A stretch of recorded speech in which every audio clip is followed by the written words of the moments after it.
Welcome to Level Up with Google Docs. This is the first one in a series that we're doing this summer. We did the basic Google summer last summer, and we're back this summer with Level Up with Google Docs. And you see the two Twitter handles on the screen. I do want to make it very, very clear that our presenter, the amazing Sarah, has updated her Twitter handle. So if you're like, well, I'm already following her, you better go follow her again. You better listen. So look at the Twitter handle. I just want to make sure that you see that the Twitter handle has changed.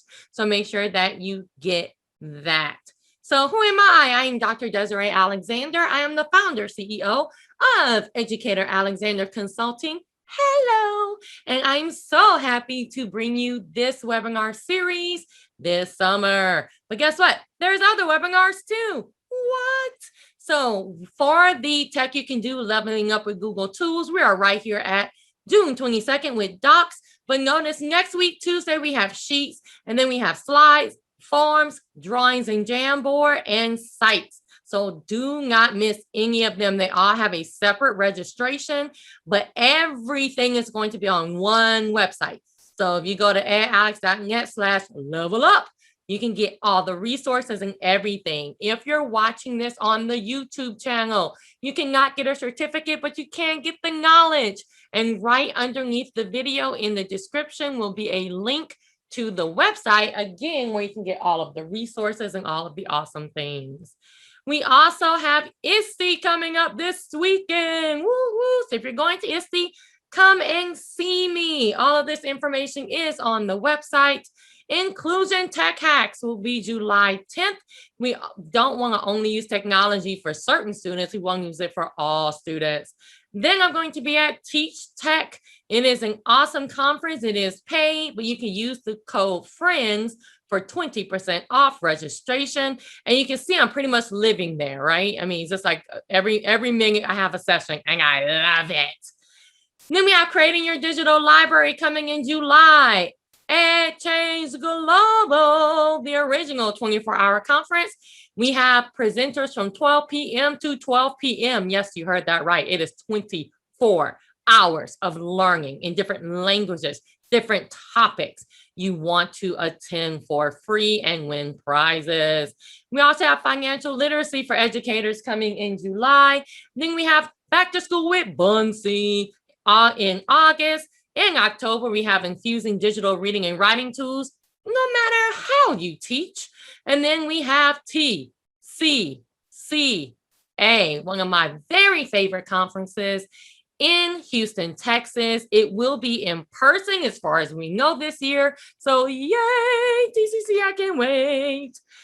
Then we have December 4th, the Google Educator Certifications Panel. Notice Sarah's on that too. She's everywhere. So that's going to be from 11 to 12. And there's some awesome coaches and trainers and innovators coming to tell you about their experience. And this was a suggestion. Somebody filled out that form and suggested this topic. And I was like, sure. So we got it together for December.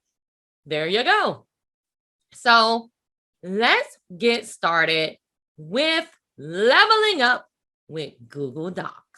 What an incredible introduction. And can I say super excited that I am back for summer number 2 with Desiree. Like she mentioned, last year we did an introduction to a bunch of different Google applications, and all of those videos and resources are still out there. And if you just scroll all the way to the bottom of this website, you'll find all of that good information right here, and you can go back and forth. I wouldn't suggest doing that during this actual webinar, but you can see that here's an introduction to Google Docs, and we're going to just build off of that, as well as all of the other intro videos and resources. Resources are tucked underneath here, as well as in the show notes of, I guess that's what YouTube calls them, or the notes underneath each of the videos if you go to Desiree's YouTube channel too. So it's all there, everything's out there, and then we will continue to build out this website as we move through this series. I believe it is 6 webinars that we're doing this summer, Desiree, or is it 5, 6? I can count. I think it's 6. 6. And what we will do is put the presentation resource here, and then I'm assuming that maybe like at the end of this webinar, we'll take off the registration because you can't register anymore. And then that will be the presentation resource. And this website isn't going anywhere. It's going to stay here. So you'll always be able to come back and refer to it. What I chose to do this year for the resource material is I created a Wakelet because I just adore Wakelets. And I just think it's a great way to bring a lot of different things together. So if you're going to bookmark something, bookmark this website, but know that it will take you here to this Wakelet, which can take you right back to that website. But here's the presentation material that I'm going to use today. And underneath it, I have a template Google Doc that you are welcome to make a copy of. It's at the beginning, a very boring, bland looking Google Doc. And we're going to use that template to level up with Google Docs. Now, you have a bunch of options here. You can go ahead and make a copy of it for yourself now and do this as we go through it, or know that this template is there and watch the webinar and then come back and use this template as a means to practice the various different things or just the things that you want to do. And just know that this Google Doc, you're not going to mess anything up. It's going to be something that you make a copy of. It becomes yours and yours alone. And then know that I'm going to do the stuff that we're going to do. And then you'll also still have access to what mine looks like as we move through all of these different ideas. Now, I also tucked in here several of the tools that I'm going to be using during this presentation, as well as other places that you can find some information and ideas about leveling up. And then at the very bottom, again, it's just how you can connect with Dr. Desiree and I. And we would love to connect with you. Yes, as she mentioned, I did recently update my Twitter handle. I believe if you were following me before, you should still be following me now. It's just everything will just say Sarah J. Kiefer. Just doing a little bit of cleaning up. I kind of made my Twitter handle back when, let's just say I wasn't a big fan of social media a handful of years ago. It kind of weirded me out, and I've done some learning. I've done some professional development with it, and I've really started to embrace it and really see it as a way to build out. And my gosh, like if you didn't need to connect with educators before last year, you needed to this past year in order to have that, the connections, the love, the support, the encouragement. I know I certainly did. So I'm just kind of going through a little bit of a reinvigoration with how I am presenting myself to everybody. So that's the Wakelet, and let's go ahead and jump into the actual resource. And today we're focusing on leveling up with Google Docs. And you can do this. Believe me, like Google Docs is where I think most people probably with Google actually start. And as I just going to touch on very, very briefly here, Google Docs is a word processor. You know, it's where you type, it's text. That is truly what it is meant to be, bare bones. And everybody needs that, whether you're typing a resume, whether you're typing a letter, whether you're typing a report, notes. Word processing is the foundation of so many different things. Now, you can do all of those things on other applications. Today, we're focusing in on how you can take a Google Doc, still do all of those things, create reports, write resumes, letters, all of that stuff. But we're going to kick it up a notch. We're going to do a little bit more than just word processing. And really the cool thing is I get a lot of inspiration when I'm out running or walking. Inspiration hits me at times where I'm not really like forcing it. I'm not trying it. And I think if you think about all the Google applications, don't force them to be something that they're not. Embrace them for what they are, and then be inspired to see what they can do beyond their bare bones. So what I want you to keep in your head, and I'm going to say this a couple different times during the webinar, it's not the tool that you choose. It's how you choose to use the tool. That makes all of the difference. You can use this Google Docs as a word processor. Sure. Nothing special about that. I mean, there's plenty of other word processors out there, right? We have access to plenty of them.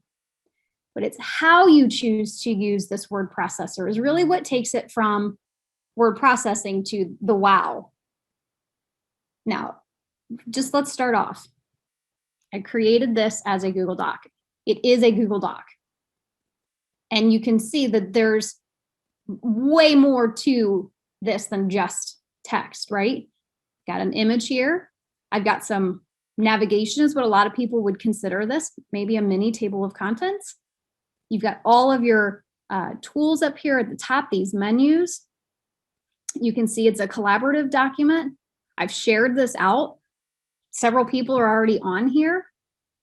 I can share it with a wider audience. I can take the link up here at the top and I can share it out to the wide world, which is what I did because I've got it linked in my Wakelet. So it's a word processing piece, but so much more. Already we've leveled up just because we've got all of these items. And again, it's not the tool that you're choosing, it's how you're choosing to use that tool. That's the important part. So let's go ahead and jump in. You say, where do you begin? If you're not very experienced with Google Docs, I do recommend going back and watching our intro to Google Docs, which is linked right here. It's on Desiree's and my website. Go back, watch that video, check out the resource there. Again, it's a Google Doc that I used to create it. Keep that in mind. Everybody is going to be at different levels. Some of this might feel like a repeat. Some of this might be brand new to you. It's okay. Let's go with it. Are you ready? Because really the magic is in the menus. The menus of all of the Google tools is where you can take the tools and you can level up your application. And you might go, oh, but Sarah, the tools are kind of boring. Only if you let them be boring. Hopefully through our session today, and Desiree, feel free to jump in and clarify, ask questions. I'm not really focusing in on the chat. I'm going to rely on Desiree. She and I last year really got into a great rhythm. We work really well together. So if you've got questions, go ahead and pop them into the chat. Desiree will break in when she feels that it's a really appropriate time, or maybe she or other audience members, I guess, yeah, you guys are in the audience, answer those questions for the others. Help each other out. That's a great thing about being an educator these days is we can connect, we can collaborate together. But the magic really is in all of the menus. It's taking those tools that are there and using them to take your Google Doc up to the next level, maybe even up 2 or 3. Okay, so let's get started. Are we ready? Desiree, any questions before I go further? None at this time.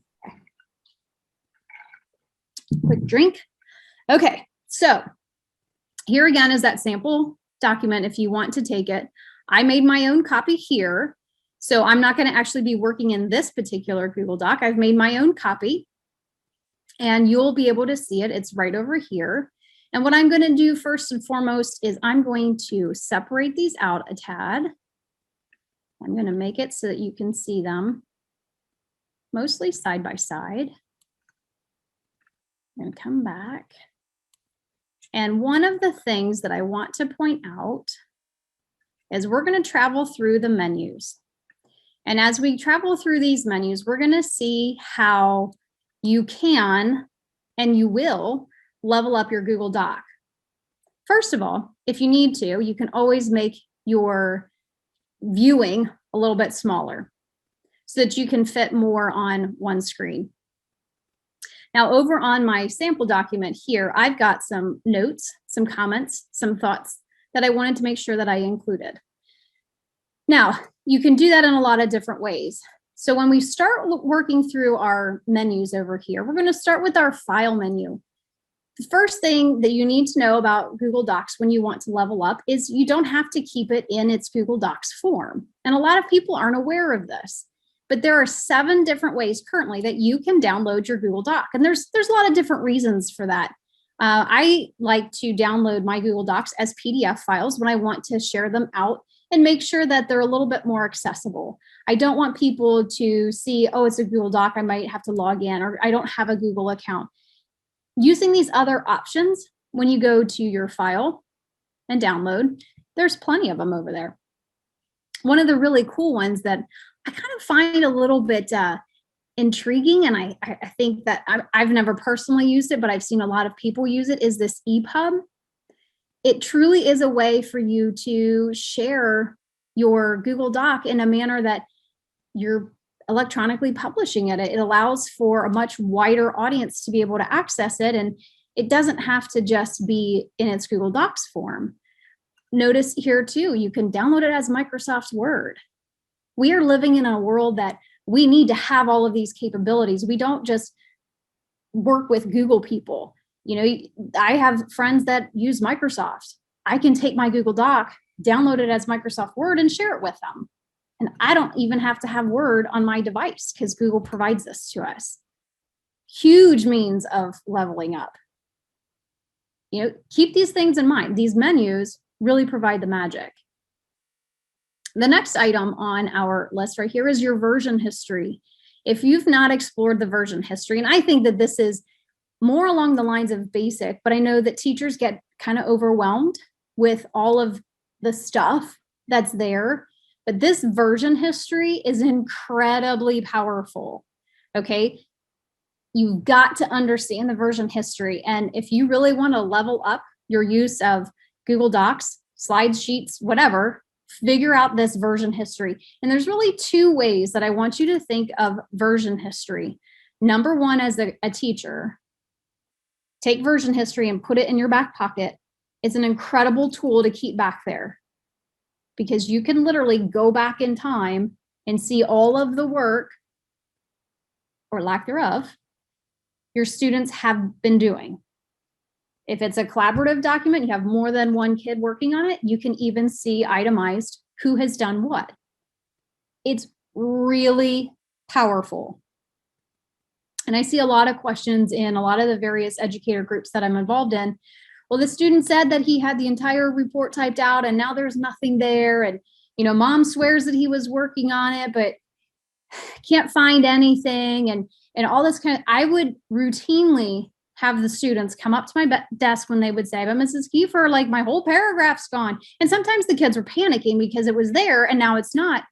And I would, okay, let's go to File, Version History.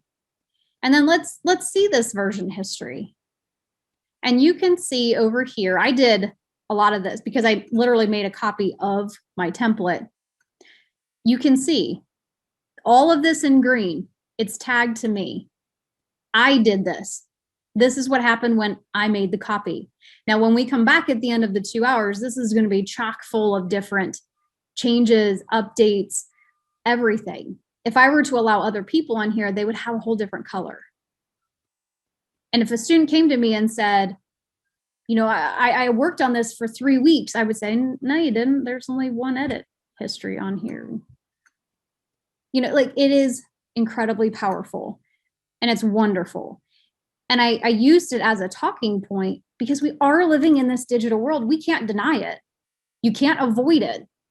You have to, I hesitate to say embrace it, but I really suggest that you do because this is what our students need. This is what we need to teach them. And here's a really awesome, take that version history that a lot of teachers might look at and go, oh, I can use this to find out those sneaky little kids. True. But here's what I suggest you do as well. In the version history, it allows you to name the current version, which is the one that I'm looking at right now. But think about over time, if you have your students go in and give the document on Monday one name and give the document the next Monday another name, they don't have to have multiple versions, multiple copies of this one Google Doc. It's all contained in the one file. Things aren't going to get lost. They're not going to be working in the wrong one. You know, so let's name this current version original. Oops. Some teachers might even suggest, like, let's put a date. Let's timestamp it. It'll timestamp for you, but you could say original document June 22 of 21. And let's say save it. And now I've named it right at that moment. It's what, 12:26 Central Time. It's named.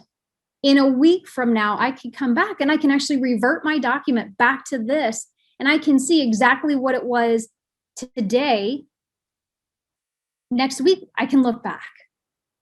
And the best thing that I've seen teachers use this for is the rough draft, name that, first revision, second revision, maybe you do a peer revision. So you've got those 4 versions that you can easily toggle between just by clicking on them in your version history. You can see exactly what they look like at those various moments. It also timestamps it, so you also know when those different versions were created. It gives you that historical view. English teachers, I know, like for many of the other subjects, but English teachers especially, keep it all in one file and name those different versions. Powerful. And then you can even use that when you have discussions with your students. Well, guys, like, let's look back at, you sit down at the table and you say, Sarah, like, let's look back at your second draft. What were some of the ideas, the suggestions, or the changes that you'd made? Look at how it compares. Impressive. Wonderful. Make sure you check out that version history and you start naming your documents. Now I'm going to jump back to my presentation. I want to show you one of the newest, and I find one of the kind of dorky, nerdy kind of level ups. And it literally came out probably in the last, I don't know, a couple months, maybe. I might be stretching there. But do you see how these are like checkboxes? Checkboxes themselves are not new. They're part of your menu where you can create these little checkboxes, right? Instead of like a bulleted list. But check this out. You ready? This is one of Google Docs' newest thing. So we've gone through the download. Come on, little buddy. There we go. And we've talked about version history. If I can click on it, right there we go. How cool is that? Like, we've checked off those off of our list. We've completed those tasks. I love that. It doesn't select everything, but it's literally, I've done the download, I've done the version history, and now I know that I need to keep moving on to publish to the web. How awesome is that? Okay, so we're moving right along, and I can easily also just uncheck it, and it's back. Sarah, can I interrupt you right there? Okay. I just want to announce that the Anywhere School, Google's event where it announces stuff like this, is right after this webinar. So I'm going to say we did that on purpose, even though we didn't. So it's right after this webinar at 2 p.m. Central. I will post the link where you can register. Don't register until after this webinar, but I will post the link where you can register. But it is at 2 p.m. where they're going to be announcing stuff just like this. And Google's constantly, that's the other thing, like Google's constantly updating, upgrading, adding in new features, and I mean, making these to-do lists. You give students in a document like this various tasks that they've got to complete, being able to just check, that's where they are, that's what they're done with. Fantastic. All right, so let's move on to publish to the web. And you might go, well, Sarah, like, why would I ever want to do that? Well, sometimes you want to be able to share out your Google Doc, but not have it look like this. Like you actually want to put it out there on the web. I do this in my school district. I take a document just like this, and I publish it to the web, and it shows up on one of our interior websites. And I can make all the changes I want on this particular Google Doc, and it automatically updates it. Now, yes, if you embed your Google Doc, there are some other ways that you can do that, but publishing it gives it a little bit more of a polished look. So when you come to File and you go to Publish to the Web, it gives you the ability to either do the link or the embed, which then would give you an embed code. And let's see, okay. You copy and you paste that onto the website that you want to embed it, and then it shows up as the doc. It doesn't show up all of these menus up here at the top. It's literally the piece of what looks like a little piece of paper up here. That's what is viewed on that particular website. Its use case is not massive and huge, but as a teacher, if you have your own website, you might want to publish your document to your site and not have all of the other, space around it. And it updates. I believe it's a refresh every 5 minutes. which is pretty cool. Okay, so let's check that off of our list. And then finally, page setup.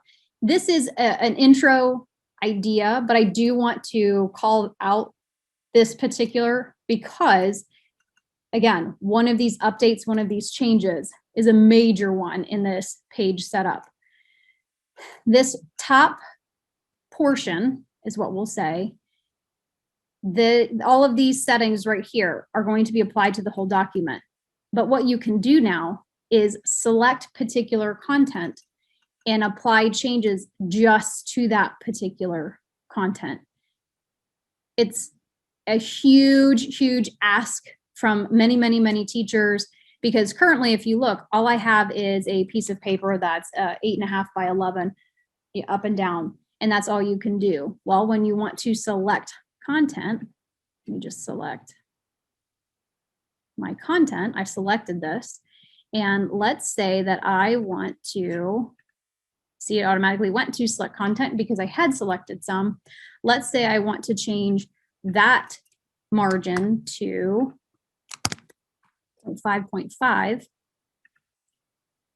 and it's only going to change. Oh, I didn't get something right on that bottom, or maybe that's just the spacing. Yep. It changes the margins. See the difference? I still have a 1-inch margin down here, and up here, it's a much smaller margin. I only changed the page setup for this particular page. And that's a relatively recent update too, because before it was what you did to one page, you do to all of the pages, and you're just stuck with it. So keep that in mind. Page setup itself is a pretty intro idea, but leveling it up, you can do it to specific content. And we'll talk about it in a little bit, how you can even change the orientation of particular pages. I'm going to, just so I can keep the document a little bit more consistent, I'm going to change that back. Okay, so let me make this a little bigger, and we're going to jump in to our boring, bland Google Doc, right? Oh, let me check this off my list. And here is what I would consider a very traditional, very plain, just straight up text Google Doc newsletter. Many teachers send out newsletters, and I am by no means knocking a plain text newsletter. In fact, for a lot of teachers, especially this last year, this is probably the best idea for them, is to get the information out. And that's what I appreciated from any of my daughter's teachers, is that I, as a parent, I got the information. But let's take this newsletter and let's kind of level it up a tad, shall we, from the beginning. So what we're going to do here is, notice I've got some comments. So I have selected this text, and I've got the file menu up for this particular one. Now, we've talked a lot about these already, but you can say, okay, great, I'm done. I'm going to check mark this. I'm going to resolve it. And comments are a level up idea to be sure that you understand and use with Google Docs. So I'm going to go ahead and I'm going to check this off. And I'm going to come back up here. And again, let's level up our text. Now, a suggestion that I have over here is to incorporate the use of an extension called Moat. Moat has been around for, I think it came out right around the time of the pandemic, starting here in the United States-ish time. I want to say it's been around about a year or so, but I literally recorded a little message to myself and I pasted it over here in the comments, and I can play it. Now, it's really nothing. It's just reminding me that I should change this font over here. I just want to have you guys see this. Be sure to jazz up your titles with different.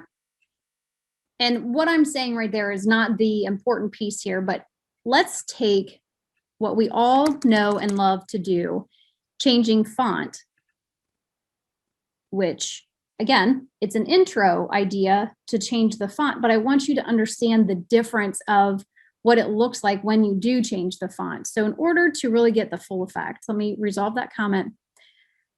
See how this right here is big, bold, This is small gray, and this is like your basic black text. Changing the text itself is not a level up, but taking the particular font that you want and choosing it specifically for this document will go a long way in leveling up your document, your word processing piece here. In this case, a newsletter. Parents are probably not even going to notice this because this big bold text on these headings are really what's grabbing my eye. So let's make sure that we come over here to our font menu. And I already have a decent number of fonts added. Did you know that Google has recently added a tremendous amount more fonts that you can actually select from? And you can make your font list, this font list down here that I'm currently scrolling through, you can make it massive. Now, I don't really recommend making it massive, but what you can do is click on more fonts, and you're going to be able to add additional fonts to your own kind of repertoire. It's going to save in there, and see these that are blue with check marks. Those are the ones that I've already added to my account. I can add any of these just by checking them, and they'll now show up. Now, using these filters, you can go through and you can select, various types of fonts that you're looking for. It even looks like there's some various language. You can see all fonts. You can see only the ones that look like handwriting. Scrolling through, you can see which ones I have and haven't selected. You can sort by their popularity, alphabetically, whatever works best for you. But when you go in and you look at these different fonts, again, here's the idea. Pick the fonts that work well with the message that you're trying to get across. Remember, it's not the tool that you're choosing, it's how you're choosing to use that tool. Changing the font isn't really your powerhouse, but it's which font are you selecting to make that impact. So I'm not going to currently add any more fonts, but I am going to select a different font, and I'm going to go with, let's go with that one. Okay, it's still kind of small. And if you haven't noticed these little plus minuses, you can just like one font size at a time, change that, or you do the drop down and you go really big. Now, this has a lot more of an impact. Wouldn't you agree? The different font, it stands out.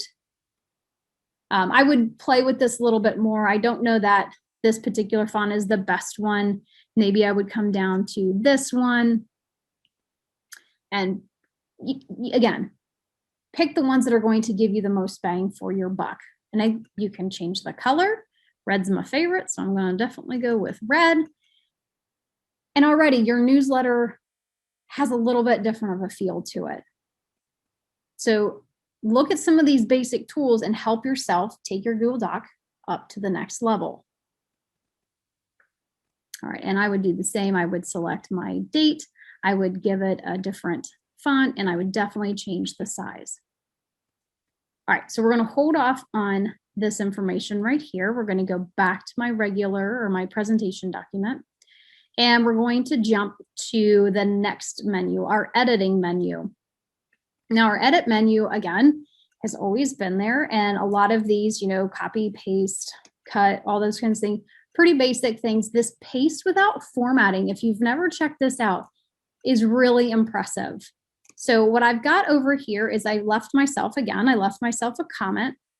So let's try the whole pasting without formatting. Now, keyboard shortcuts. I know that I've talked about this many, many times. I love a good keyboard shortcut. If you've got some paper or something to write down, make sure you write this one down.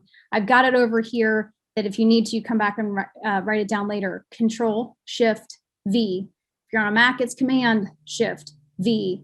But it will paste the text that you're taking from somewhere else and you're putting into your Google Doc here, and it will match the format, the size, the font. It'll match everything. So what I'm going to do is I'm going to pull up a website, and it's one of my blogs from a while back. So I'm going to pull this up. Yes, I want to be redirected. And you can see it looks different than my Google Docs. So maybe I want to grab this text and I'm going to copy it. And I want to paste it right here in my Google Doc that we're going to level up with. Now, if I just pasted it, I'm going to show you what happens. It doesn't match the rest of my Google Doc. So now I'm going to undo that. And then I'm going to do my keyboard shortcut because I'm just a big fan. It's going to be Control-Shift-V. And notice it now matches the text that I've already got in here. Now, what else did it do? I did have some text up here that was in red. It actually is a link to another blog of mine. I lose that when I paste it in there with the paste without the formatting. So I'm not carrying any of this formatting back to my Google Doc. I'm matching what my doc already has. This can save a lot of time if multiple people are collaborating and you're copying and pasting from other sources, like maybe you're making an entire grade level newsletter or different teachers are adding their own flavors in. You can use this keyboard shortcut, this paste without formatting, to really help take that editing process down a little bit of time. And like I have over here, beware, you are going to lose any of the hyperlinks if you had them on your where you're copying it from. So that's a huge benefit when you're copying and pasting from other places. Now, another piece to this editing menu is your find and replace. This one helps out in the editing process a lot. It helps when you commonly misspell the same word over and over again. It helps when you want to, maybe you wrote that Sarah did X, Y, or Z all the time, and it really was Desiree, and you need to change that. Instead of going through your entire document, let's use this find and replace. So on your editing menu, and notice I've given a suggestion over here, let's replace DIS with THIS. You can see DIS is in here several times, and we're going to replace all of those DISs with the word this. So edit, find and replace, and I want to find, and you can even see it in the background highlighting in like a greenish, and it's telling me that it's found 3 of 6, and I want to replace it with the word this. And then you have a couple of options here. Do you want to match the case? So matching with the regular expressions, ignore these Latin, which I don't have in here. So then I also have the option, I can go ahead and hit replace, and it's going to replace it for me, or it's going to replace one at a time. This one, if I say replace all, it's just going to do it. So what I'm going to do is I want to hit replace, and it's walking me through, do I want to keep doing this? And it's replacing. I'm doing these one at a time. And you can see we're down to 1 of 1. And now we are done. Now, when I look at my document, I no longer have DIS. They've all been changed to this. Pretty helpful. Okay, so let's check mark that off. Now you can do this with anything that you wanted to. You can replace phrases, you can replace individual words. Keep that in mind. Really good editing tool, especially with students.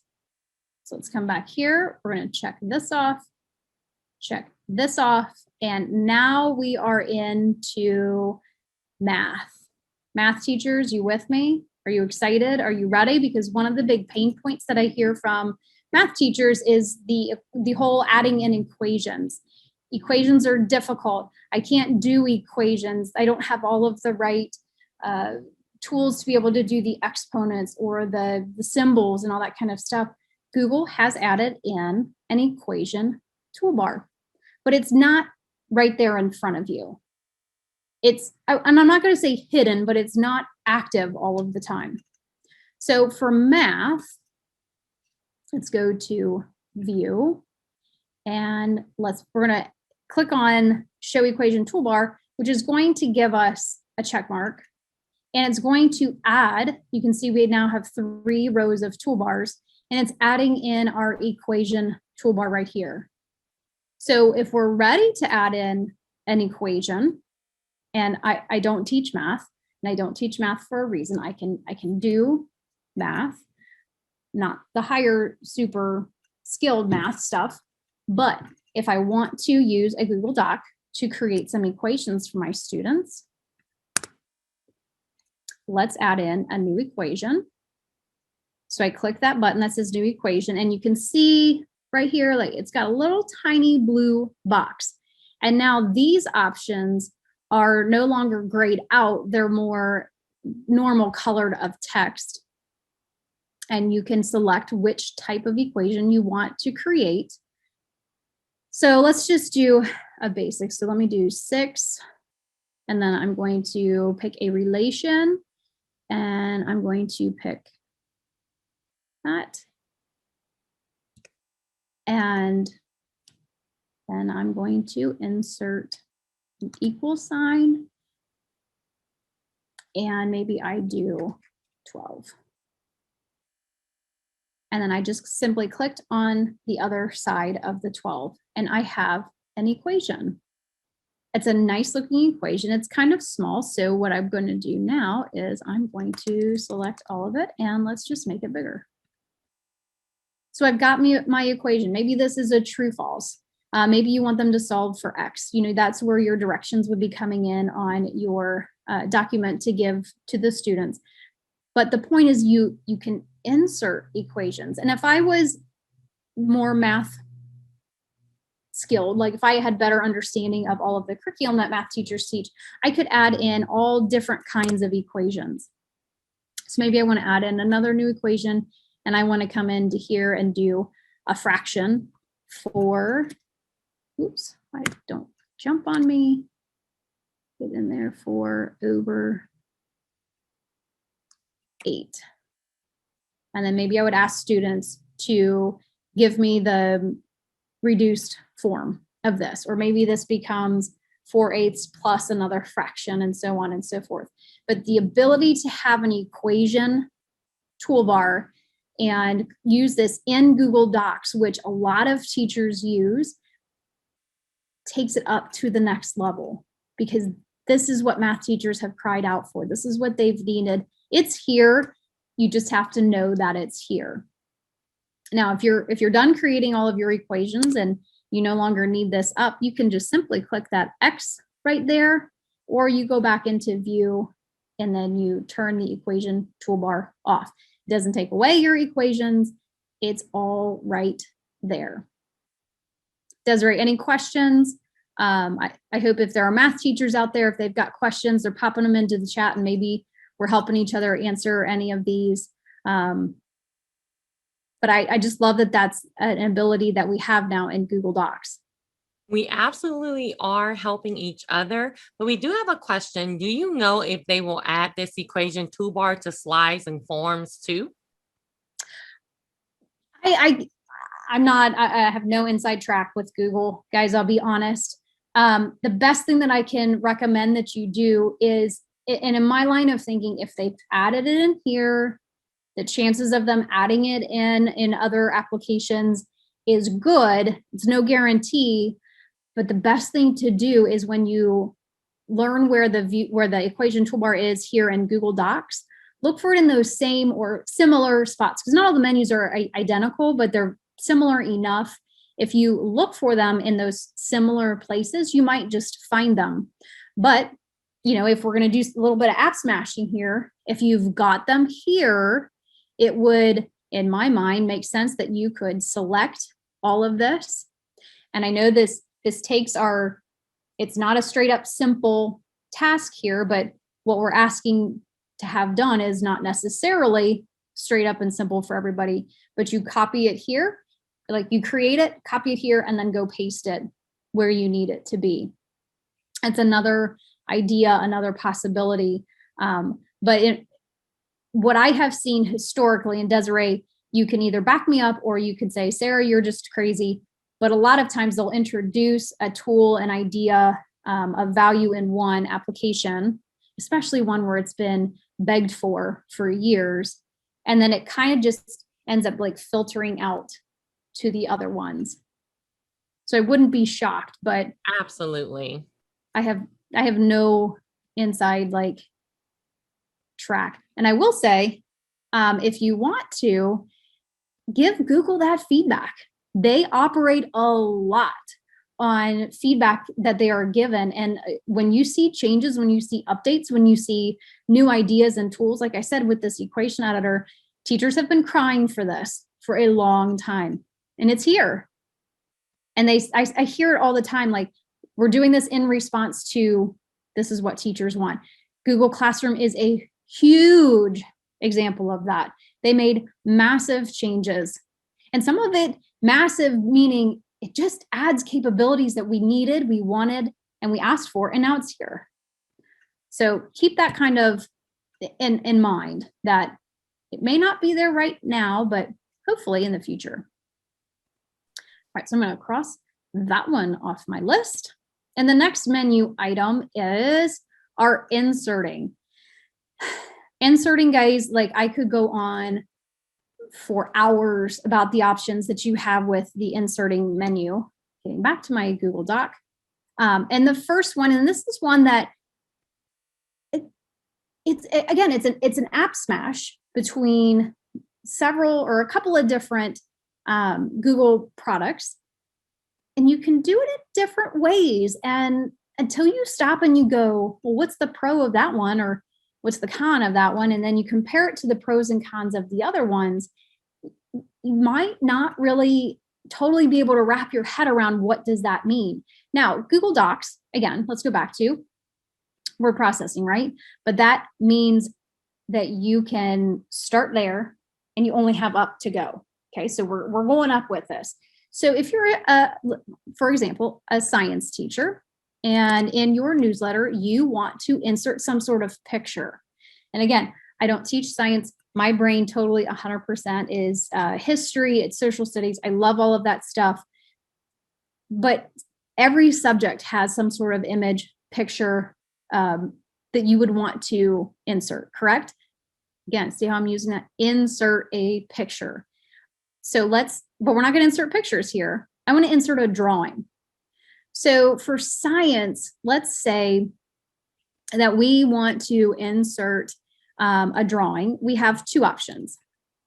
So when you come down to insert drawing and you see I would call that little triangle, little carrot, however you like to think about it. You have two options here. You can insert a new drawing, or you can insert a drawing that you already have from Google Drive. And some people that I have talked, a couple of teachers that I've worked with this year, mistakenly thought that they were like the same thing, right? Well, no, they're really not. They provide you with different capabilities. If I go into new, I've got this little window that pops up, which is wonderful. And I've got a small toolbar here. So let's insert and cells. I want to go to search. I want to search the web, and I want to find a picture of cell structure. And let's see what looks good. Let's go with this first one. That looks great to me. But notice you have these other options. I'm going to hit select. It's going to insert this beautiful picture of plant cell structure. Maybe I want to make it a little bit smaller. Oops, nope, that just moved it. Hang on. Pull from that corner again. Let's get that. Nope, it's still just moving it. Let's try a different corner then. Let's make it, there we go. Now we're making it a little bit smaller. And maybe you want to add some text and say, we will have a quiz over this material. Remember, I'm kind of making a newsletter, a science teacher. I want to give these parents some information on Friday.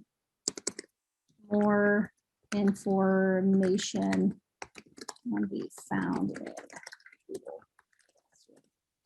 Right? So here's an image that I've inserted into my drawing. Here's some text, and you can go a lot crazier for this if you would like to. And then I'm going to hit the save and close after I noticed you see the ruler. Last thing I want to point out, this is going to give you an idea of the size dimensions that you're inserting. So save and close. And there you go. So I've inserted this drawing, which shows up like an image with text next to it. Now my science portion of my newsletter has a little bit of jazz to it, has a little bit of flair. And then what if I notice that maybe I need to, or I remember like, oh, shoot, I should have put the date in, or maybe I should have put more information. As the creator, I can double click and it takes me back, and I can come back and I can edit this to my liking. When I'm done, I click, actually what I'm going to do first, to save myself a little bit of time, I'm just going to copy that. You'll see why in a second. And to my viewer, it just simply looks like I have a beautiful picture with some text over there giving some information. Now, I created a new drawing on my Google Doc. Remember, my other option was to pull one in from Drive. Now, I want to recreate this exact same drawing. That's why I copied it. I'm going to recreate that in my Google Drive. So what I'm going to do is I'm going to come back over to this window. I'm going to go into the folder that I'm using to house all of my material for this particular presentation. I'm going to create my new Google drawing, because that's what it is. Because this is another way that teachers do create infographics, information to share with students, teachers. And as soon as it loads here, I'm going to paste. Notice it's the exact same information. We're going to call this to insert into newsletter. Okay, so I've got this drawing here. When I come back over here, let's see the difference. And I'm just going to insert it right below the exact same drawing here. So insert drawing from my Drive this time.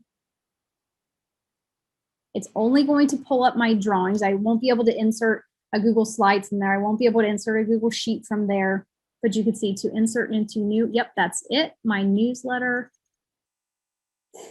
Two options on this. And again, you could go one of two ways with this. I can link it or I can insert it unlinked. If I do link it to the source, that means that I, as an editor, can make changes here and it will automatically happen here, which is something that I do want to do. So if I insert it now, you'll say, well, Sarah, you certainly are crazy. Let me get rid of that, see if I can get them all in the same. Let's make this one. I'm going to make this one a bit smaller. So you see, I have the same things here. This one's just a little bit sized differently. And you'll say, Sarah, you're crazy. And I'll say, no, I'm not, because remember, if I want to make changes and I double click, I can make changes directly on my Google Doc. For this one, if I double click, sure, I can, these black lines, I can crop my image, but I cannot actually edit this picture. I can't edit this text. To do that, I'd have to come over here back into my Drive. This is now edited information. I'd have to come back over here to make the changes, come back to my newsletter. And now do you see that this update button, because remember I picked I want to link it to my source. This is my source over here. Whatever I do here, I come back and I click update. And now it's going to update that information. Two ways of inserting the same thing. One can be beneficial. If you're creating the newsletter, just go ahead and create the drawings here. It's all living here. But if you already have items, you can pull them in from your Drive. You link them, because this little drop-down triangle here, you can open it right here. You can unlink it, but that means that you're kind of like breaking that connection. So If you want to make changes, you do have to go and find it in your drive.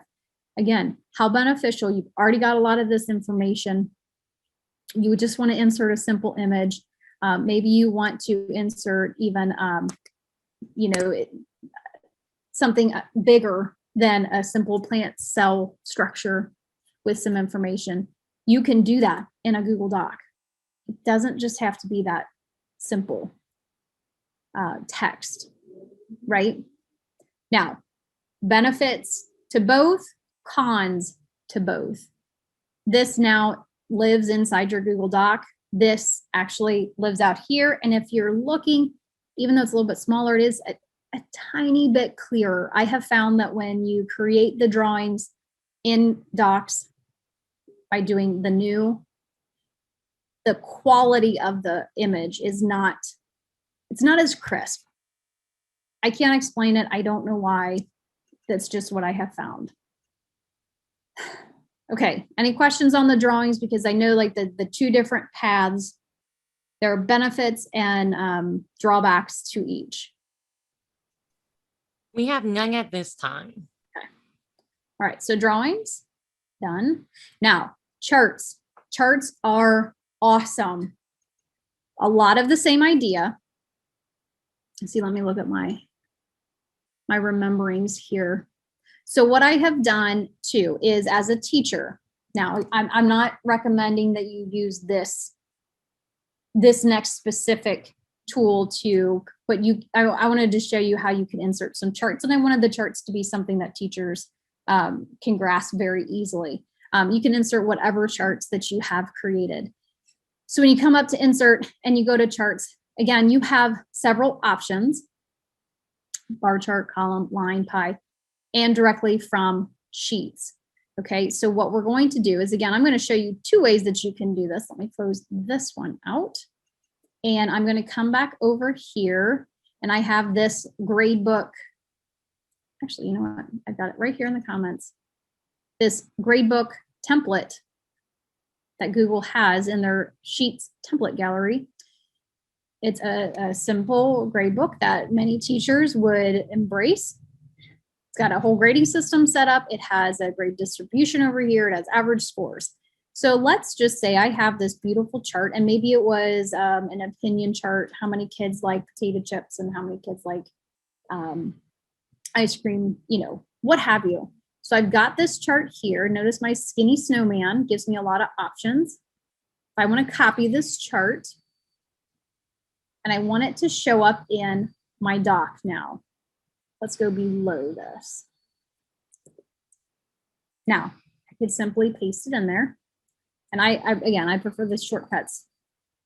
It's going to give me these two options again. Do I want to link it, which means if I make changes back here on this sheet, it will pull through when I update it, or I can paste it unlinked, which almost is like taking a snapshot, a screenshot of this particular chart and inserting it back here. I want to insert it linked so that any changes that I make, I can update easily over here on my newsletter. Now, again, I'm not suggesting that you paste kids' grades in here. That's not necessary. That's not probably anything that you would ever want to do, but it is a very simple chart that I wanted to show you that you could do this. So let's go back to our gradebook. Again, any changes that I want to make, let's make a student 4.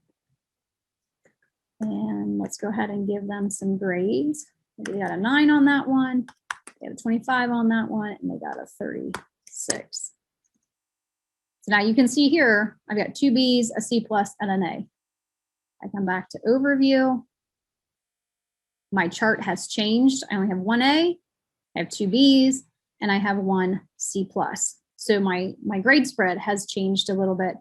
Come back to my Google Doc. Oh, it gives me that little notification like, hey, something's updated. All I have to do is click on that update, and it automatically updates my chart. It's incredible how well Google plays with Google. Use that to your benefit. Help yourself out with that. Show your students how to do this. There's a 3rd grade group of kids that I've gone in for several years, and they use a form to create some sort of survey. They use the survey then to create charts. You could take those charts and insert them into reports. Kids could be analyzing these charts. They could be typing their analyzations underneath these charts. And should their charts need to be updated, it's as simple as clicking that update button. It is impressive. And again, we're taking our boring text newsletter. We've inserted some pictures, we've changed our fonts, and now we're inserting these charts. And again, if you want to update, insert, or update and edit your charts, you can do that, and then all is reflected back where you want it to be shared out. You don't need to be sharing your gradebook. Again, please don't share all of your students' grades. It's not the best example, but it was one of the first examples, a great example that teachers have quickly can understand and wrap their heads around. All right, so charts, wonderful. Let's check that off. And now we're moving on to footnotes. Does that get anybody super excited? Yes and no, right? If you're a language arts teacher or a history teacher and part of your curriculum is to also teach proper citations, which we all should. I don't care your content, you should be teaching kids how to properly cite. Great thing to teach them how to do, and Google gives you the tools how to do it. It's no longer that stressful, I've got to get out this manual, I've got to make sure I've got all these in a row. Let's create a footnote, shall we? So let's give credit to this information. We want to give credit to Dr. Desiree for giving us this information. I need to include a footnote. So I've got my cursor where I want the footnote to show up.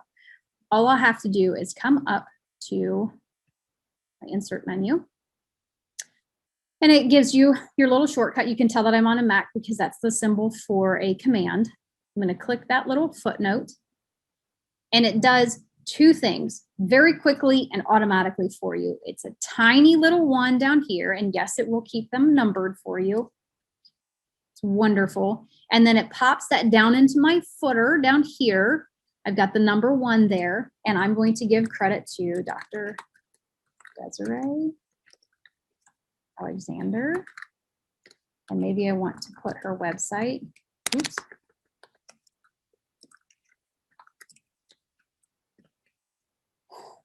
Now, I'm not a footnote expert, and I believe that kids should understand proper footnoting and all of that stuff. I do. For the purpose of this presentation, we're making the point that it makes it a whole lot easier. If you want kids to do that proper citation, the correct order of everything, that's on you. Not my area of expertise. I think it's very important that the kids understand they can. Teachers as well, giving credit to other teachers, super important. So what happens when I want to add in another footnote? Let's come down here. And this time, let's go to the end of this paragraph actually. This time I'm going to go search stuff on the web. So what I'm going to do is I'm going to use my little explore button over here in the bottom right-hand corner. Love this tool. We're doing some research. Let's research George. Oops, don't open up for me. Nope. Got to click in here. I want to search George Washington. Gives me some options, web images through my own Google Drive. Do you see this? If I were to use some sort of information, you could search whatever you wanted to, right? Do you see these little quotations over here in the top right corner? It says cite as footnote. So let's try this out. When you click on this, do you see it popped in a little 2? You may not have seen it because it's so tiny. It pops in that little 2, and let's see what happens at the bottom of the page. Look at that beautiful footnote. And it took all of a click. So if you're teaching students to do these citations, there are also some ways that you can help them understand and do the citation correctly. It also then, as the teacher, gives you quick access to that particular website, because that footnote is going to automatically include the website where that all came from for you to do your fact checking, for you to check out their source, talk with them. Hey, is Wikipedia a good source? Is it not a good source? Why? And have those kinds of good conversations, as opposed to you don't have your period in the right spot. Okay, again, I'm not a footnote expert. That might be your forte, and I would defer to you for sure. But putting these footnotes in, where were you when I was in college? That's all I have to say. I just wish I had that, or when I was working on my master's. Let's be real. That would have been incredibly helpful. Oh, that really would have been.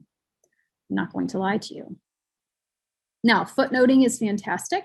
I'm going to skip over linking for just a second because I have not spent a lot of time talking about these comments over here.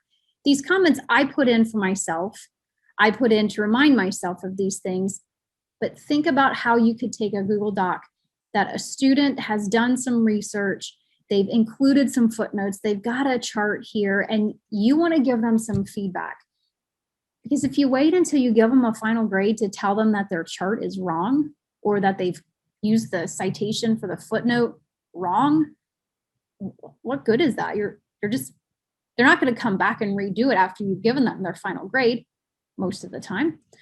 But use these comments while they're doing their creating and give them some, what's the latest that people are calling this, feed forward.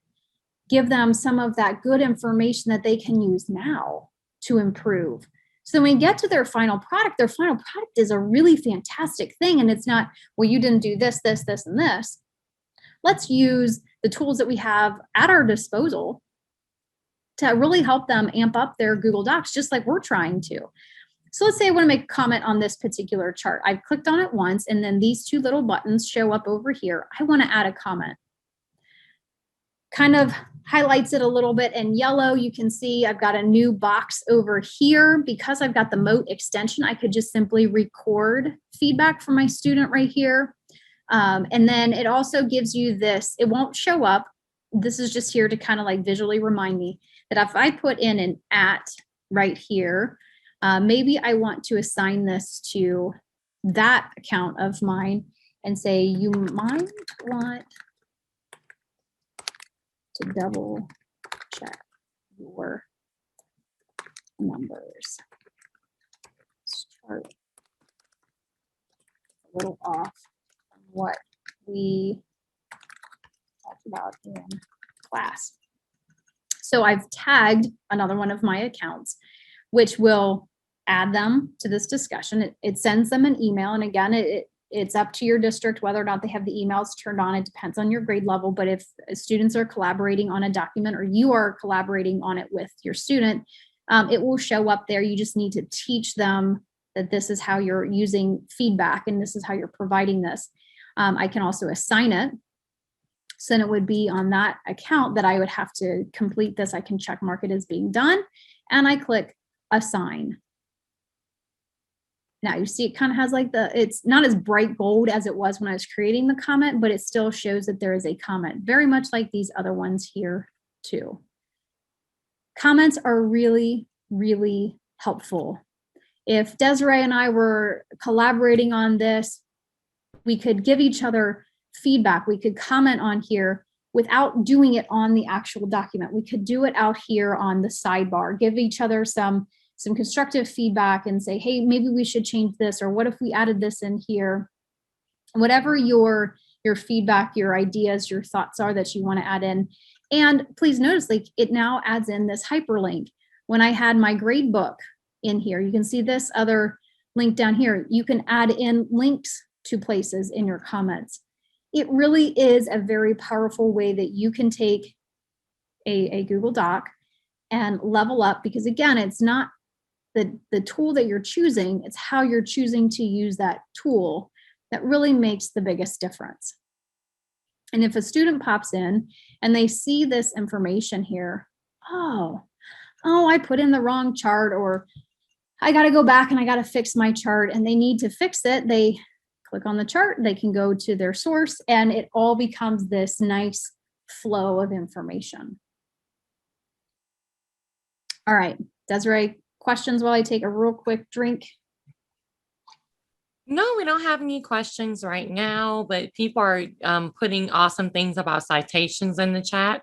So great. And I just want to speak it out. Liz says that speaking of citations and verifying reliable sources, Google has a fact-checking tool at toolbox.google.com/fact check. Ooh, let's pull that up real quick. Toolbox.google.com. Yes. /fact check. All one word. Correct? Yes. And /explorer. Oh. There you go. Well, thank you for that, Liz. I have not seen this before. Have you seen this, Desiree? I have not. I'm excited. I'm excited too. I kind of want to jump in, but I know that time is always limited, so I'm going to leave that open. Thank you, Liz. As long as you don't mind, Liz, I'd love to add that into the resources and so that other people can explore this tool too. That's awesome. And what teacher doesn't like to do a little bit of fact checking? How fun is that? Okay. All right. So while we're talking about the comments, I do want to point out that other little tool. And I really can't say enough about Mote. All I have to do is click on this and it's going to allow me to record feedback. And those of you that lived this past year in a hybrid situation, in a remote situation, virtual learning, even those of us that were lucky enough to be face-to-face, literally hearing the voices of others was something that I craved. Seeing their faces was wonderful. Hearing voices that you knew and that you were comfortable with and that you maybe got to learn over that course of that year. It's just a whole different way of being human, is to have that. And we can't take it for granted any longer. Just the state of everything, and using these tools to help us keep that connection is just amazing. So if you've added the Mote extension, and you can see it up here in my like the Omnibox, the URL area, I've got the Mote extension, but it's built in to my Google Docs comment area. All I have to do is click this little purple circle and I start speaking. This comment is for Sarah. It's a wonderful word processor that you've got going here. I'm really excited to see how we continue to level up with Google Docs. And I insert that comment. And then my student that wants to come back and read this, they click play, they can hear it, and they actually hear my voice. And I would also suggest that when you think about the age or the abilities of your students, being able to hear that feedback. A lot of times when I've talked with kids, they're like, well, I did exactly what you asked. Did you? Read that to me. And when they read it out loud, they go, oh, that's not what I thought you meant, or that's not what I thought you said. And it's a disconnect, right? They might read it too fast. They might assume that you're talking about one thing. But think about how beneficial it is to hear your voice when you can't always be face-to-face with your students, with the people that you're collaborating with. But being able to hear their voices, it gives you that tone, that inflection. It really makes it a little bit more lifelike, if you will. And Mote is a free extension. I've got some information in my resources, how you can even amp up your Mote account, because there are paid versions of it, obviously, but the free version, I think, works really well, especially to start out. All right, so we've talked about comments. I've included my love of Mote and how it really has gone a long way to help level up my Google Docs comments, which it also works in slides and sheets and other places that you do all of your commenting, right? I mean, Google plays nicely across the board. Let's go back to the linking fact. So this is where social studies teachers, inserting links and things, again, all content teachers, right? All content teachers like to have links, but maybe you want students to refer out, or students want you to refer to a particular website. A great one being the Google Arts and Culture website. It's a fantastic resource that you can find loads of good information. Honestly, you can use whatever website that you want. So I'm just going to open it up. And let's say you want to share stunning views, right? And you want your students to be directed to this particular website. Well, you can just copy and you can paste that website in, right? We're all very familiar with that. Like, that's fantastic, correct? Easy enough. Well, remember, this whole webinar is about leveling up, right? We don't want just your plain simple. This works and it's fine. But when you click on it, and I just did one, let me scroll down a tiny bit. These features down here at the bottom, do you see how it says, do you want to replace this URL with the title? What do you mean? I don't have to have this ugly URL. I consider them ugly because who's going to remember artsandculture.google.com/story/ minus capital A, capital, like, please. I'd rather, with a click of a button, Google is helping you do this. It's super easy, super wonderful. And let's click on this again. Do you see how it gives you the ability to copy this link? I can even edit this link, or I can unlink it, which what would be the point of that? But now it gives me a small little summary of what this website gives in here now too. And I can just click on it and I can go out to it. Now, that's a website, but what if I wanted to insert a link to a Google file? Say maybe this presentation over here. So I want to come to my insert, go to a link, and I want to find it from, let's copy this URL, just like I did for the website. And what if I want to paste that there? Check this out. Now, I just literally pasted. I haven't hit the space bar or return to make it into a hyperlink. Do you see what Google is asking me to do? If I just hit my tab key, I can replace this entire URL very much like I did up here, but it's slightly different. Do you see how it's got like the little doc symbol? It would indicate to whomever is viewing this that this is a Google Doc. If it doesn't have that here, one is most likely going to assume that it is a website, correct? So I can either hit my tab key, which I'm going to do, and let's see. So inserting links even can think, I think it looks a little bit nicer. It looks a little bit cleaner. And now when I click on it once or hover over it, do you see it shows me like a small preview? It tells me that I'm the owner. No changes have been made. But do you see this right here? Here again is a way to kind of level up mixing of, and this time it's a doc with a doc. If I click open preview, most of the time prior, you would have expected it to open up in a new tab. But now look what I can do. I can actually open my doc inside of my doc without leaving my doc. How impressive is that? Think about when you're working with younger children or older children. They're easily distracted. And then they have like 12 tabs up at the top and they don't know which tab they're supposed to be on. Using that preview, maybe they just have to refer to this for your rubric. Maybe they just have to refer to this as some sort of resource. And you see the little, I can scroll if it's too big, too small.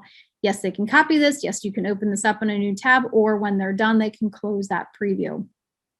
It's just another great means of inserting links, but having different functionalities, different capabilities that we didn't have before. And I think it's really helpful when we can keep our students' attention focused and narrow and to do what we need to do. And again, showing our students how to do these too, because as the teacher, if you want to see what this is, you can easily just open that preview yourself. Wonderful. Now we're really gonna jump into some heavy leveling up here, bookmarks, table of contents, because this is really where it takes your newsletter, your report, your whatever, and it gives you the navigations. It gives you the links within your document. It's really, really helpful. Now, It's wonderful too, and simple. And that's what I love about all of this. This is all technology. This is all tech that you can do. Like how I added that in there. That's my little gimmick. It's tech you can do. So table of contents, I want at the very top. So I'm going to come back up here. And as a parent, you might skim a newsletter, or you might be looking for specific things in a newsletter. Or maybe you've already read the newsletter and you want to come back and you want to find something specific, and it's a longer newsletter and all that kind of stuff. So let's insert a table of contents, shall we? It gives you two options here. This one, notice that it has page numbers. This one has the blue links. I'm going to go with the blue links because I want it to be a little bit more interactive. So I'm just going to click on that. And look what it did for me, like one click. And it's using its artificial intelligence because of partly how the document is already being set up. Let me get rid of some of these spaces. That always just drives me nuts, the additional spaces. But you see what it's done? It has taken these big chunks of text and it has created these mini hyperlinks. They're links within your document. And if I'm at the top of the newsletter and I go, well, I want to jump down to that whole part about history. So I click on this and I just navigate directly down to it. Now, on a newsletter that's probably only a handful of pages long, it wouldn't be too tough to scroll down. Think about some of these reference materials that teachers are creating and sharing with each other that are 20, 30 pages long. Some might even be writing a book or doing some detailed research. Having that table of contents where you can easily navigate to various portions of your document saves a lot of time, saves a lot of headache. And it's really great to have that table of contents. The other thing that I kind of have hidden in a way is if I scroll all the way back over, it automatically builds you out this table of contents. This has been here the whole time. Even well before, this was there when I created this document.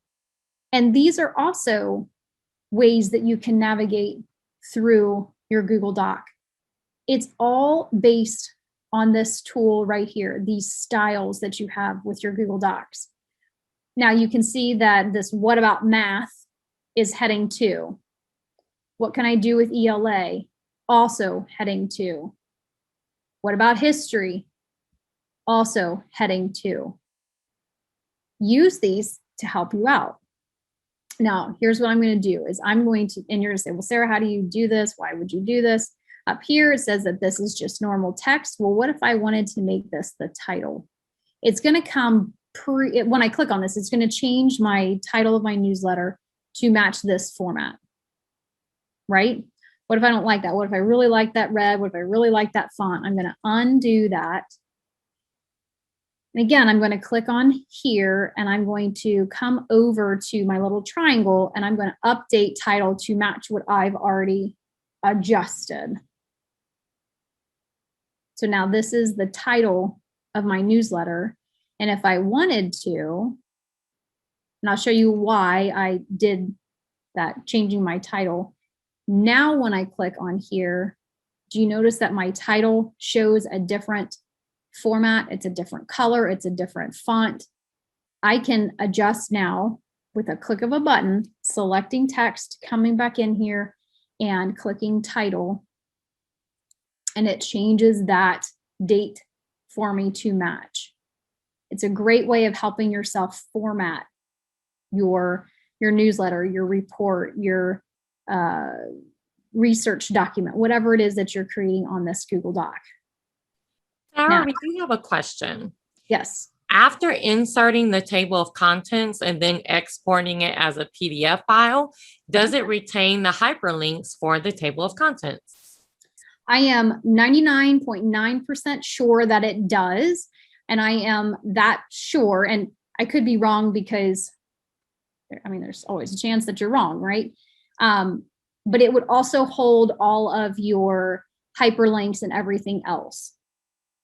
So I am 99% sure. And if we want to test that out, again, don't be afraid. Don't be afraid. If that is your question, You just come up to File, download it as a PDF.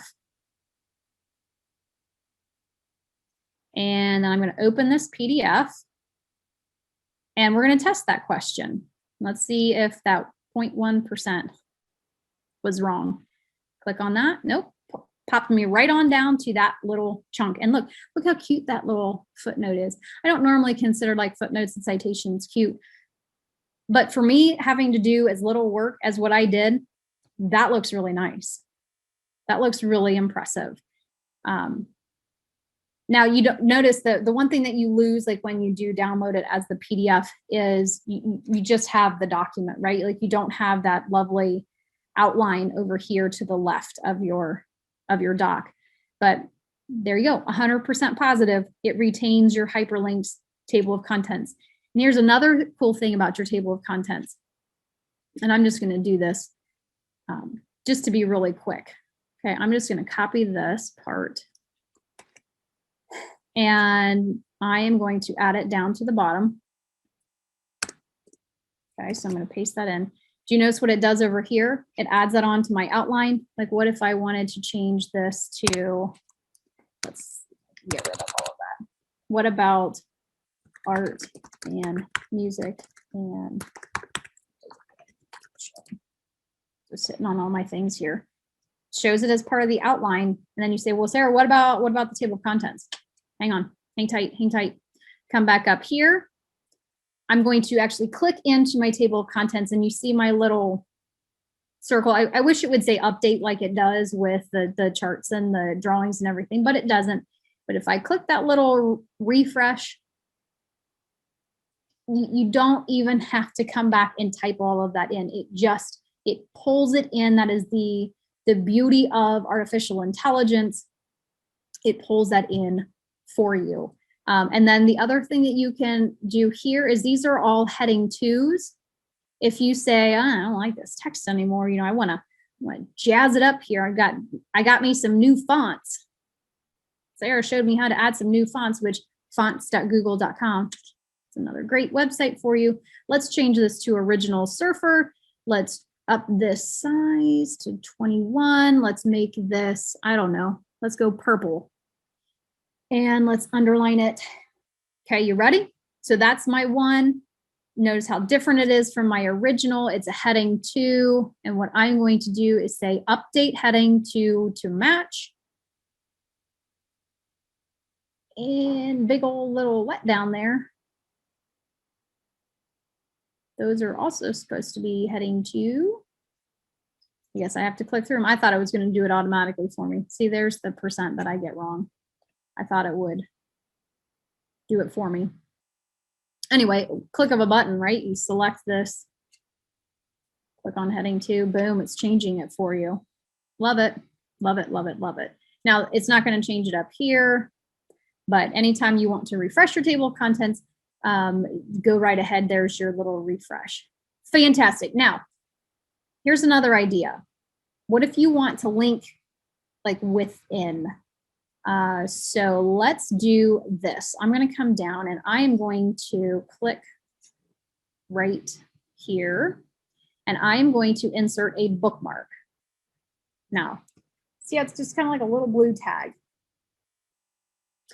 Now, the reason I'm doing this is what if I want to give my parents, not just to science, but to the science information. Maybe I say up here, please remember about the upcoming science test. I think I called it a test. And then what if I come up here and I want to, oh, I think I did that wrong. Let's highlight this and let's link it. Okay, because that's what we have to do. We want to link it to, I gotta scroll down. Where are my bookmarks? I don't think my page is, there it is. I gotta scroll down a little bit more. I want to link those words, science tests, to this heading or the text. So you've got the best of both worlds here. So when I add this in, it looks like a hyperlink. And in a way, I guess it kind of is. But when they click on it, it's taking me right down to where I place that little tab. Again, newsletter, that's a handful of pages, probably fairly easy to navigate. But think about when it gets to be a little bit longer, or when you have multiple chunky sections that you need to link to, bookmark to. It's not all about hyperlinks outside. Sometimes it's about hyperlinks inside. Whew, we could check off a lot of these. I'm going to skip over that because I'm seeing the time quickly running away from me, and I want to get through a few more of these items. So here we go for page orientation. This is incredibly new, and again, something that teachers have been begging for. So we've got this chart right here. Wouldn't it be great if this chart could be a little bit bigger? I think so. I think it'd be really great if we could have a big, beautiful chart here. So what I'm going to do is I am going to select this. And then I am going to, actually, no, I'm not going to select it. I'm just going to be on this. And I'm going to go into my format menu, and I'm going to say page orientation. So to this section, and again, you've got various options, this section forward, the entire document, just this particular section. This is what I wanted. You see there's a selected content area too, as well, I should say, and I want to make this landscape. You ready? I'm not going to be able to, oh, did it do it to, it did it to the entire thing. Okay, Command Z, undo, undo. So I'm just going to say to, I am going to select this. See, you're always got to learn, like nobody's, I'm not perfect, I'm far from perfect. Let's go back to our format. Let's go to page orientation, just to this selected content. I want to change it to landscape, landscape. And check that out. Look at that. Already you can see the orientation is different. This is exciting. Like, I mean, come on, people. We've never been able to do this, and Google Docs has been around, I don't know, years. And now look what happens when I make my chart big and be, oh, no, I made it too big. Sorry. Go a little bit bigger. You can change. Now, is this coming to slides? I'm going to answer that question. I have no idea. It would be great. And I think we should blast Google with that feedback. Let us make different orientations for our slides. Okay, who's with me? Come on, let's give them that feedback. You can do it in Docs, got to be able to do it in slides.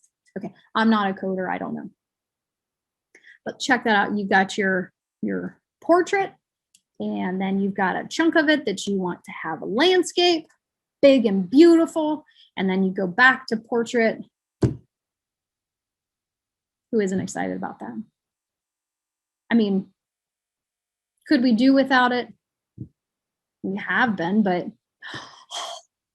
it's here, guys. Let's embrace it. Let's use it. Let's run with this. It's wonderful. And let's ask Google, can we do this in slides? Okay, because that's what I would love. Desiree, I hope I answered somebody's question before they even asked it and before they even thought about it. You are doing wonderful.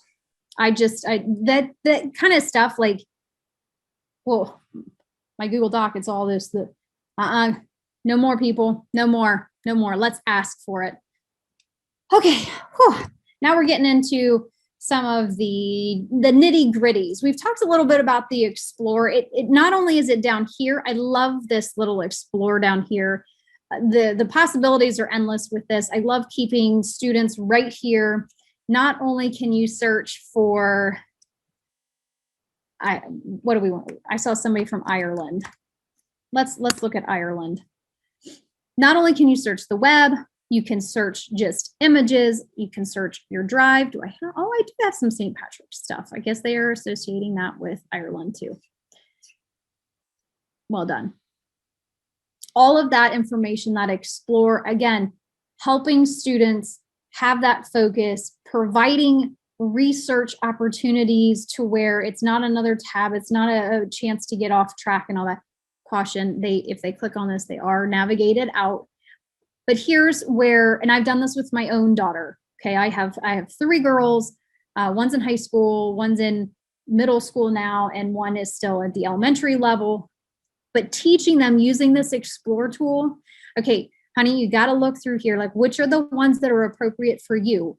Can you find a reputable resource? How do you know if that resource is good? Read these first couple. This is not overwhelming to do research this way. It's a very narrow focus, and by narrow, I just mean you don't have to read the entire website to decide, it's really not what I was looking for. You've got these little snippets. Reading the titles is valuable. Seeing the difference between .coms, this one's Ireland.com, Britannica, you could see more of these.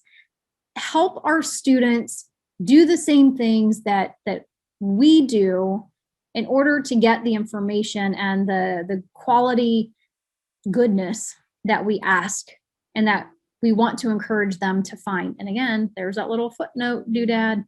Use it. Same with images, okay?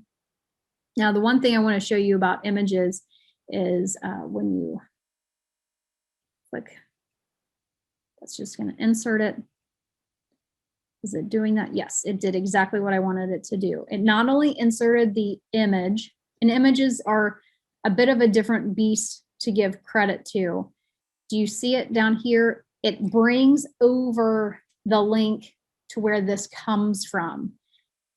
Students need to understand. Teachers need to understand. We all need to understand. I did not create this map. I didn't. I wouldn't have a clue how to, right? Like the map of Ireland is not my forte, but it gives me the information here. Now I can use this to create the citation. Now I can use this to refer my teacher back to where did I get that from? And whether it's today or whether it's in a week when that's the day that my bibliography is due, it brings that right over. Unless I click that, don't remove the links. Teach your kids, don't remove the links. It's always better to keep that.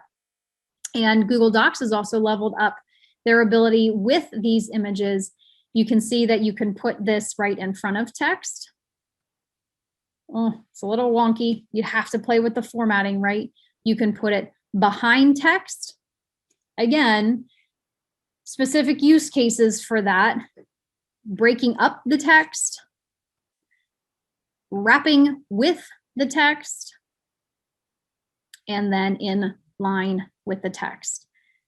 Use these, learn which ones work well for maybe for this image, for this format, for that document. Really, the sky's the limit. Use them, embrace them, make comments on them. Hey, where's your citation? You forgot it. All of that good stuff.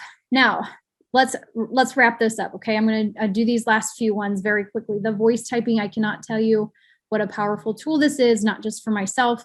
I've worked with a particular teacher on a regular basis for the last couple of years, and this voice typing, hands down, is one of the most valuable tools that I think our students and ourselves could really, really, really benefit from. Talk about leveling up for yourself. Like, this is not going to make the document itself like a big fancy thing, but this is a level up for you personally. We can talk, what is it? I think twice as fast as what we can type. I don't care what a great typer you are, you can speak faster anyway. So when you come to tools and you go to voice typing, and again, for everyone, but especially those that need those little supports, that they have all of these great ideas and they can speak them to you. And the second you give them a pen and paper or you ask them to type on their computers, you lose so much of that goodness. Let them do the voice typing. And it's a matter of clicking that tool on. You've even got different languages here. Go wild with it. You click the microphone to speak. It's going to record your voice, typing it onto the document as you speak. It is not perfect. It does not insert any kind of grammar unless you tell it to insert grammar, period. New line, new line. Voice typing is hands down one of my favorite tools to show students of all ages in Google Docs, exclamation point, exclamation point. Now, do you see what happened here? All of this goodness that was in my brain got typed down in there, a little bit of capitalizing. I told it to put in some periods. I told it to do new lines. I told it to put in some punctuation. But ultimately, I, as the creator of this, have to go back and I'm responsible for the grammar. I'm responsible for the punctuation. All of that is still on the table for me. But learners of all ages, learners of all abilities, that voice typing is phenomenal. Use it, show your students. It's going to save a lot of time, and it's going to help take down those barriers for students and people. I mean, we're on our computers a lot. We're on everything all the time. You don't always need to be doing the typing. There's a time and a place for that. And there's a time and a place to use the tools that are available to you. Love voice typing. All right, preferences, real quick. Preferences, oops, gotta go over to my tools. Preferences is something that you can automatically check, uncheck, have substitutions automatic. So when you put in the parentheses with the C, it's gonna automatically change it to your copyright C, so on and so forth. You can set those up and it holds as your generics. It's wonderful if you're interested in that kind of thing. And then the activity dashboard, this little up arrow here, or it's in your tools, it shows you all of the nerdy little data that you could ever want. Viewer trends, any of the commenting trends. You can see I've got several of these comments going on. It's just a little bit of a way that you can do some nerdy checking on different things. And then to wrap it up, because I see that we're getting really short on time, is the add-ons menu. And in Google Docs, I'm not a big add-ons in Google Docs. There are plenty of add-ons out there, but these are just different little items that you can help yourself out with. Finding great images, high quality images is difficult at times. So using something like the Pixabay free images, you can search and it will give you your little column. They're all released under Creative Commons. You can use and modify these images all without asking for permission. It's a great conversation to have with your students. Add-ons do have to be approved from your admin console as far as education domains. So please be aware that not all add-ons are created the same and that some schools heavily restrict for students, some schools heavily restrict for all of their users, teachers included, and some schools say no add-ons at all whatsoever. It's a security risk, it doesn't comply with such and such or whatever. You've got to check with your own district. Every district is going to handle it differently. I cannot speak to any of your specific districts' thinkings because I haven't talked to very many of them. I've talked to a few. So just be aware that some of these do come with some cautions, but you could search for mountains and it's going to give you some beautiful images that you can easily just insert and give yourself some wonderful images. Another great add-on is the EasyBib bibliography creator and then icons. It's great. It really is. Now, moving right along in that same theme is also for the extensions that I have up here. I've already talked about Moat. I do talk a little bit more about each of these extensions over here very briefly. And then finally, to wrap this all up, I've kind of broken down the menus. I've broken down what you can do yourself. Now, I also understand we're all pressed for time and we don't have to be creating everything from scratch. That's why I gave you that template. That's why I said, here, start here, mess with this one, go ahead and add things, delete things, try out different things. But there are a lot of resources that are freely shared out there. This HyperDocs, hands down, #1 favorite resource to push teachers towards when they're talking about leveling up their Google Docs. They have so many lessons, activities, templates ready to go for teachers of all grade levels. Hyperdocs.co, those ladies are phenomenal. Google's Applied Digital Skills also has some pretty amazing ways that you can level up your Google Docs. And some of them will use various pieces, like some of them will use the bookmarks piece. Some of them will use a table of contents. Other ones are going to use the inserting your drawings from your drive, or maybe ones that you create. So many different options that are out there. There's always the Google Docs template gallery, where they've got some pre-created templates that you can take. Beautiful newsletter here. There's reports, resumes. Start with theirs and then change up a few things that you want to. And then I also have a Google Docs Wakelet where I do collect a lot of tips, tricks, and other resources.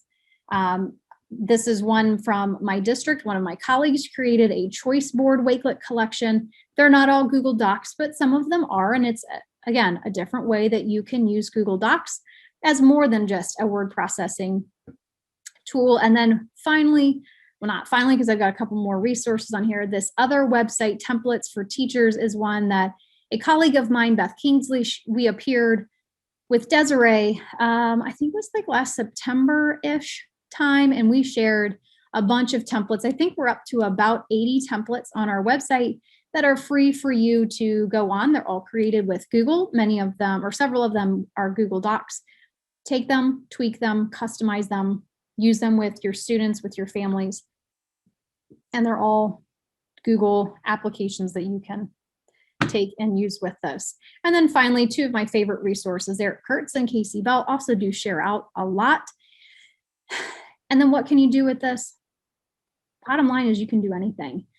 Don't limit yourself. Don't say, oh, I can't do.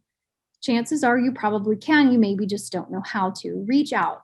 Ask me questions. Tweet at me. My new Twitter handle, at Sarah J. Kiefer. Tweet at Desiree, at Educator Alex. Check out our websites. Google it if you need to. I mean, I found a lot of answers just by typing in Google, how do I, or can I, or how, whatever. Just check it out. Don't limit your possibilities. And remember, it's not the tool that you're choosing. It's how you're choosing to use that tool. And Desiree, I know that only gives us a handful of minutes left. Hopefully there aren't a bunch of questions, but if there are, I mean, I can stay on for a little bit.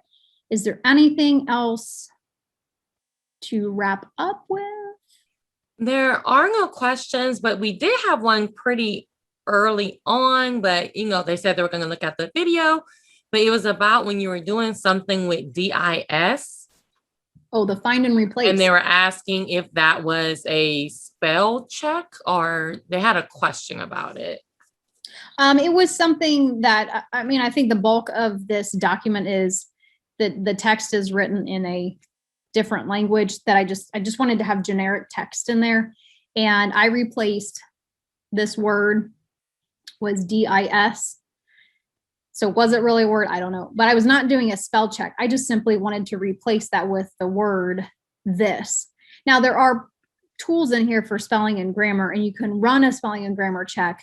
Great. You can do that in a lot of different ways. But what I wanted to do was find all of them that had that spelling of DIS and replace it with THIS. So in a way, I guess it could be a spelling and grammar thing. But in that case, it was not meant to be. And that is it for questions. Everyone's just really, really excited, and they're signing up for all the rest, and they're having a really good time. Excellent. And remember, all of the resources, all of the future webinars coming up, they're all on our website right here about leveling up with the Google series. And I'm sure Desiree has shared that resource out numerous times. And just be sure to try things out. Have fun with it. And we did have a small error on the flyer and on the website. The website has already been corrected. July 12th is not a Thursday, it is a Monday. So I will correct that on the flyer as well. But the date is correct. So just pay attention to the date. And honestly, when you click on it and you go to Zoom, it's going to tell you the correct date as well. So Sarah, the first one out of the gate is amazing. So much great stuff. Seriously, thank you. Thank you. Thank you for having me. I mean, always a pleasure, Desiree. Last year, I think we did 10 over the summer. I Each, think so. awesome. Love spending this time with you and all of our peeps. I saw a lot of very familiar names popping in through there. That's awesome to see that people are coming back. True testament to all of the good work that you do, Desiree. And to your trainings, Sarah. Well, I believe technology is something that everyone can do. Hence the name of my website, right?